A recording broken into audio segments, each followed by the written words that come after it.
kanyo iparo nade kotenre gi paro makama. Wadhi mbele, riwruoge mag ohala odhi nyime gi kwedo paro mar chik mano mageto kelo lokruok e chudo mag osuru mathurka. Riwruoge wacho ni nitiere weche ma ok ni kare paro mar chikno. Riwruogno mar weg ute fwambo kwedo moko kuom paro mag osuru mantiere paro mar chik makamano. Giwacho ni moko kuom osuru e paro no onego wit oko kama oting'o omenda maromo 15 makoro ichan juog joketa weche e mbui. Bende gisewo chenro mar dwaro medo osuru e lando mwandu mag math, gopunda kod piem moko ma iloyo omenda e kind mamoko. Kembe moriwo Coca-Cola kod mamoko bende koro kwedo paro no ka giwacho ni gibiro miyo ji wito tije magi.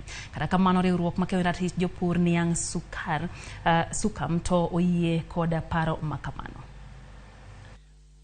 The 3% increment will be met by employers. Effectively, you increasing my payroll by 3%. Employers will pass on this cost to employees. And that, I think, I speak as an employer, because that 3% incremental on my payroll, why should I bear it? Again, sadly, we are a capitalist society, not a socialist society. Yes, it is good to help people, but at the same time, you cannot force people to also maybe to be helped. I know maybe if you are a patient and you go to hospital, you need to be treated in the best way possible.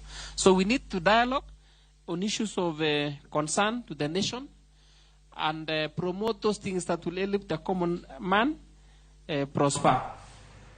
Terinyake county masia kama od bura ma county masia